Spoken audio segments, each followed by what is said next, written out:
Hey everyone, welcome to the another episode of eCom Stories with Raja. My name is Raja Hamza Rasheed. I'm the CEO of ecommangers.com. I'm also the show host for eCom Stories with Raja. Today I have an amazing guest with me.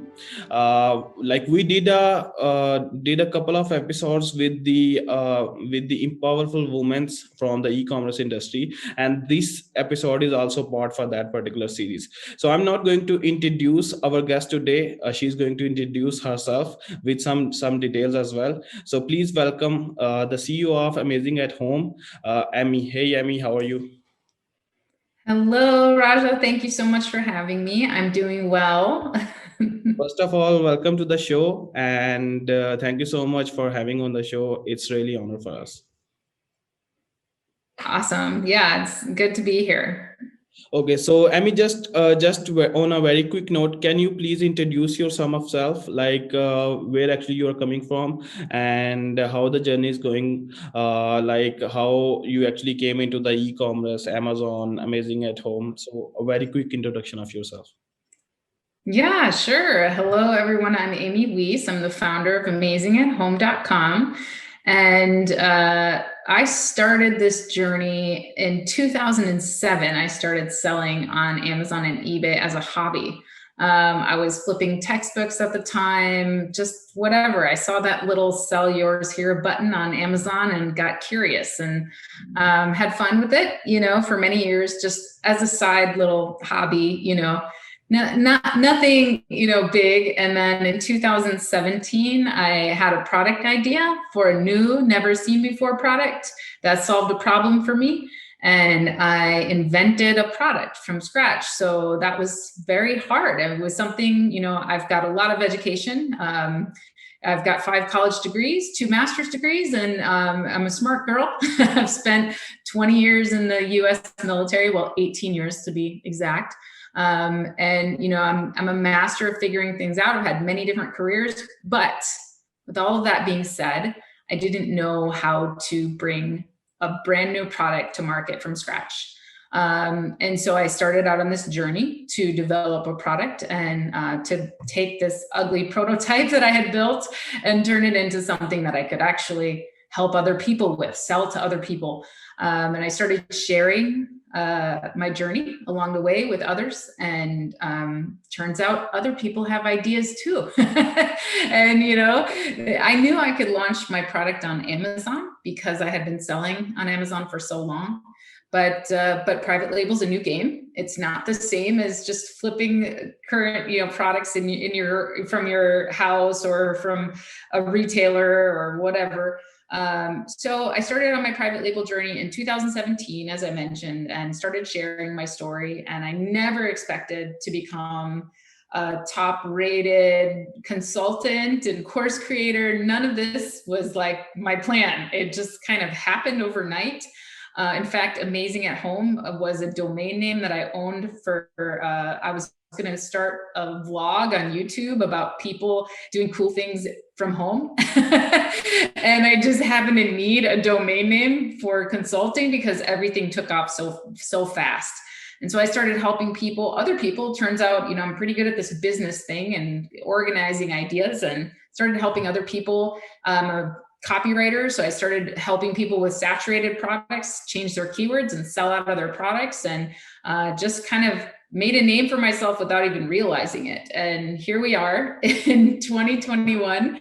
And our courses are rated very highly, and our consulting and everything else that we do. And happy to be here to help other people. Awesome.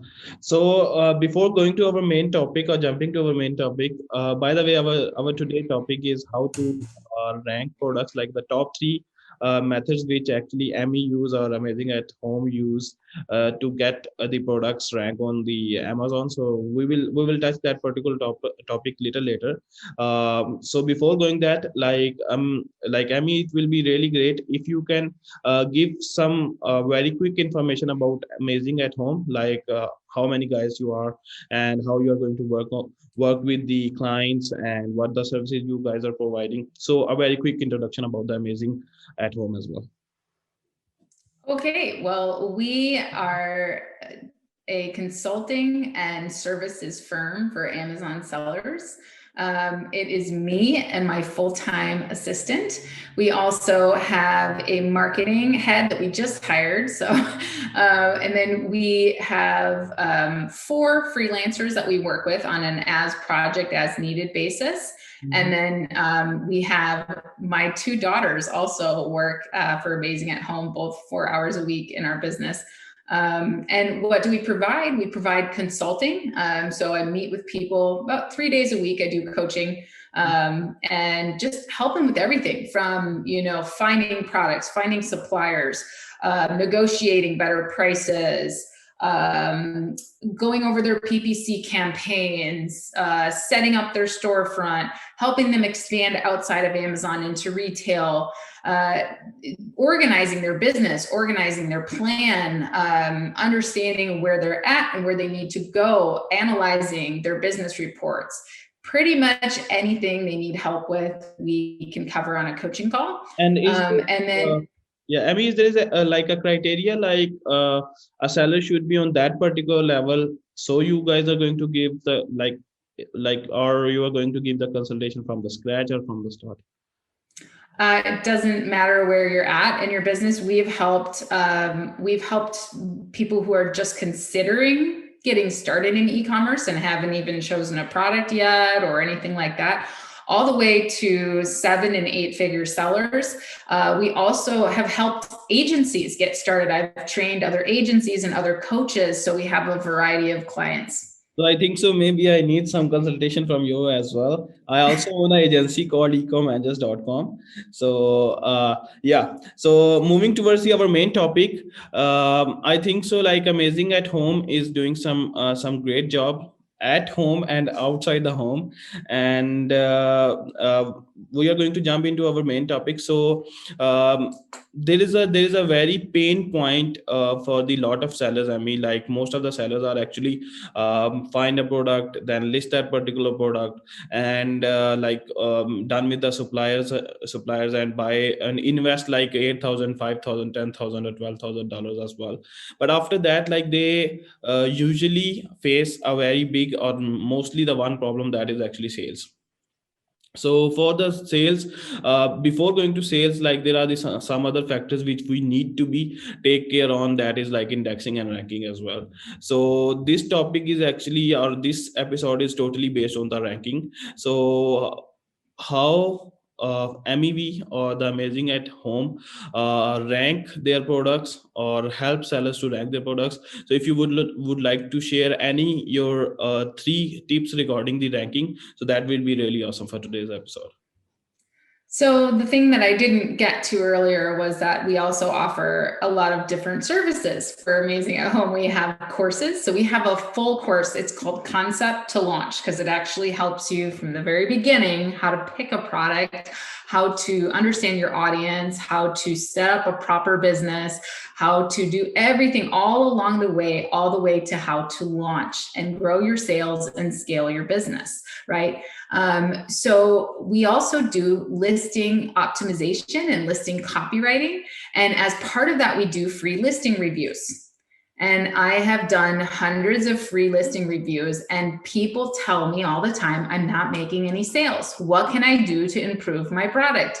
And if I do a search just in my inbox, because that's where all my forms for the listing reviews come to, if I do a search for no sales, I will see literally hundreds of responses of people who have sent me their listing and said, I have no or low sales. And there's lots of reasons for this, but we have to start. So if I had to give you my top 3 things of how to rank a product, that it starts with your product choice. Mm-hmm. If you are choosing a product, it's there. We are the only course out there that teaches you how to find a product by studying the customer instead of using product research software. It used to work. Back in the day, you could put any product on Amazon and it would sell. And that's where a lot of people made their money. And a lot of these courses were created our course is not an Amazon course. It's a brand building course. Mhm. So we teach you how to study a customer, which is called market research. So this market research has been used for centuries. This is not new. It still works today. It's still what buyers of major retailers use to find great products to put in their stores. So what I'm teaching is not something that I came up with on my own. It's something that is a top practice for finding products to sell that are going to be in demand and are going to be first to market. If you use product research software, you're going to find a product that everyone else is finding at the same time. We've got 3,000 new sellers coming on Amazon every day, minimum. I think it's increased now. So all of you are using the same search filters. All of you are finding the same products. So you're not going to be able to rank a product that competes on price and reviews. Well, you can, but you're going to lose money because all you're doing is paying for giveaways. And it's a flawed system from the start. So we start completely over there and help you find the right products that are going to be in demand, and everyone else is going to copy you.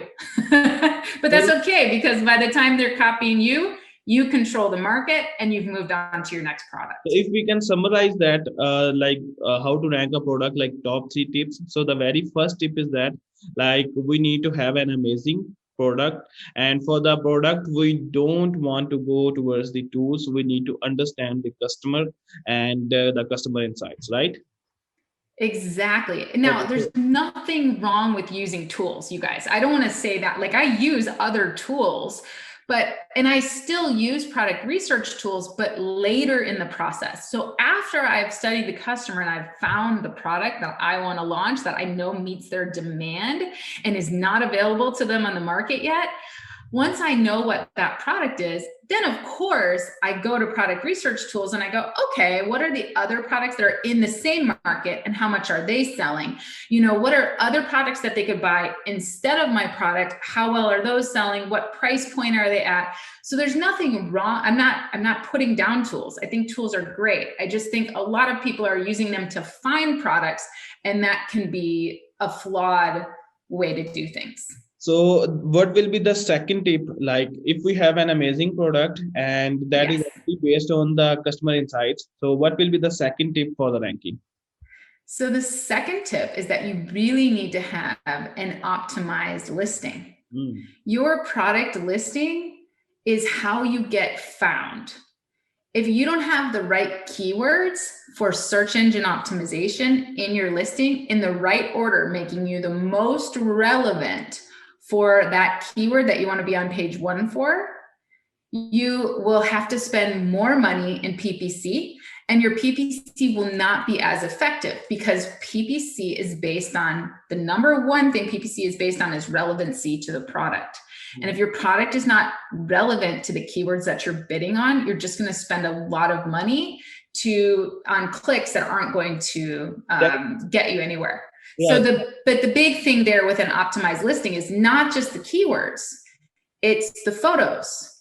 Because customers look through photos before they've even read your listing. So the keywords in your listing are important to make sure you're organically ranking and being found for thousands of searches. But the other thing is that your photos are how customers actually make a buying decision. So if you run your PPC reports and your ACoS is super high and you're getting all these clicks and you're not getting any sales, that doesn't mean run more PPC. That means fix your listing. Figure out where your placement is. If it's in front of the right customer, if you can't find your listing, neither can the customer. And if customers are finding your ads and clicking and they're not converting, you're either advertising under the wrong keywords or your listing is completely, it's not optimized. It's not selling anything to the customer. The customer's not connecting. So either your price is off or you're not connecting with that customer and telling them why they should buy your product and not your competitors. So, like listings are also a very important part. There are a lot of clients or customers who actually came to me like, "Hey Raja, I think so. We need help, your help in the PPC optimization and stuff like that." So they actually don't want to spend any time on the listing, but I strongly strongly recommend them like, hey, like if your listing is not up to the mark, then like PPC have just a purpose to show your listing or your product to the right customer at the right time. That is all about the PPC. But Yeah, if that person is going to convert from an impression to a click and then a click to a conversion, that is totally depends upon the listing. So listing is actually on the different parts like the title, images like infographics, lifestyle, main images, reviews, content, bullet point, like the descriptions as well. everything. So we need to spend a lot of time on the listing optimization, and like we can calculate that as well. Like if we can see our CTR, like we can see our conversion rate. So these are the metrics which actually help us to identify that, like how many customers are looking on our listing and how much are they are from how much they are actually converting. Like 1000 people Yeah, are looking to the listing, but only one is going to give a click on your listing. It means that there's some problem or some issue with your listing, that your listing is unable to convert that particular guys. So okay, exactly. so the first. So, but there's a second part to optimization, right? So the first part is having an optimized listing. So our first tip was have the right product that actually people are, demanding, right? The second part is make sure your listing looks good and it's going to convert. But the second half of that is make sure that you have the proper targeting. I've seen so many people target the wrong keywords and the wrong customer. They'll just go for example, the highest search volume. But the highest search volume isn't necessarily the most relevant keyword that will get customers to convert. So many times people write their whole listing based on the wrong keywords in the first place. And so it just like the whole thing is lost, right? I had a customer the other day, a client, and we were looking at her listing and she just wasn't happy with her sales. And I tried to find her product and it was on page 3. And I noticed that her keyword that was most relevant, the keyword phrase that was most relevant to her listing was nowhere in her title. We changed her title just for that keyword phrase. She was on page 1 within like 12 hours and her sales tripled. So it's really important to understand who you're targeting and what that person is searching for. And not just use keyword tools, like look at the search bar on Amazon and see what is populating, study all of that, become a total nerd over your customer's journey and what they're using, and understand how the search engine reads and indexes your listing, understand how that works, and then understand how to target, how to get in front of that customer. So that would be the second half of listing optimization is actually understanding who that customer is. We teach a class and we have a master class for listing optimization where we teach all of this, like at a very high level. You could start your own agency when you're done with our course. But the first thing that we focus on is that main keyword, because everything else hinges off of that. Your PPC, everything that you do, where you show up organically. So it's just an important second half to add to optimization. Awesome. So the first tip is that like we need to have an amazing product with the customer insights, and the second thing is that we need to have a highly optimized listing with the relevant targeting. So let's come to the last and the third tip. Like what is the third tip to rank a product on Amazon? So my third tip for you is external traffic. Hmm. So 51% of Amazon's customers are direct customers, meaning that they actually go to Amazon.com and search for a product, right? But the rest of Amazon's customers come from off of Amazon. The other half, the other 49%, are starting somewhere else, and they just think of Amazon as a strong sales channel, right? Do you know where 60% of that traffic comes from? Can you guess? I think so, from Google. Good job. Yes, from search. So Google, of course, owns most of that search. It's like something like 89%. And then the other 11% is things like DuckDuckGo and Bing and Yahoo and, different search engines. But for the most part, yeah, Google owns most of search, but people are going to search looking for products. So it's so important for you to understand how to run external traffic, how to get in front of the 49% of customers who are not going direct to Amazon. That's a huge chunk. Half of your potential customers are not starting on Amazon. So if you're only running PPC and your competitors are like me and know how to run external traffic and know how to get in front of those customers off of Amazon, what's going to happen to your listing? You were ranked to page 1. You did giveaways. You did all this PPC. You spent all this money. And I'm over here going, I'm going to go to my friend over here in PR and he's going to publish me on all the major sites. And I'm going to get a ton of links there. I'm going to run some Google ads, Google Shopping, Google search ads, use a 2-step URL so that I rank, and I'm going to mow you over. That's what's going to happen. Amazon's algorithm loves external traffic. It ranks you 3-to-1 over on Amazon PPC on its own. So that is how your competitors are kicking your butt. If you're wondering how is this competitor getting, I'm on page 1 too. How are they getting all these sales? It's because they have a presence off of Amazon and they're good at running ads off of Amazon. They realize that half of the traffic is not on Amazon. So you got to get in front of the traffic off of Amazon. It is the key to ranking your product. And when we teach launch, we teach how to, I always say, pick 3 forms of external traffic. And most of the people that only have gone through an Amazon course and don't know anything about their customer, they go, what? You want me to do something off of Amazon? No one taught me how to do that, right? And because they don't know who their customer is. They don't know where their customer hangs out. They don't know what kind of ads they should run. They don't know, what kind of organic placement they could do. They only know, okay, I know I'm supposed to do giveaways. I know I'm supposed to do this chatbot. I know I'm supposed to do, but there's so much more. Do you know how much I spend on a Google ad per click? Like 11 cents. 11 cents. How much are you paying for Amazon PPC? And I'm crushing you. So it's so important to know how to run external traffic. And until you figure that out, you'll always be stuck on Amazon competing with the other people who are only on Amazon. So, and it just opens up a whole nother world. Remember, Amazon is a huge domain. It's highly sought after by major search engines. So it's cheap. It's cheap to run ads to it because those search engines already have a ton of search traffic going there. So it's really, really affordable to run ads off of Amazon, even more affordable than on Amazon PPC. It ranks you more than Amazon PPC, and you're capturing 50% of the traffic that's not on Amazon. Awesome. So just going to summarize this particular episode. So for the 3 ranking tips, number 1, we need to have a customer insight oriented product. Secondly, we need to target our listing to optimize them on a maximum and optimal level with the relevant targeting as well. And thirdly, we need to build some external traffic as well. Like we need to target that 49% as well.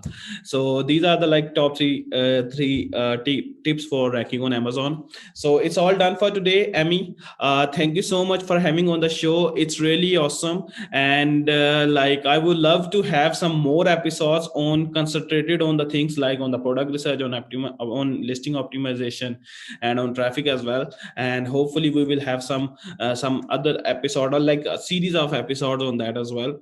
And once again, at the end, thank you so much for coming on the show. Thank you, Raja, for having me. It was great. It was fun. Okay, so all done for today's episode, guys. So over and out for today.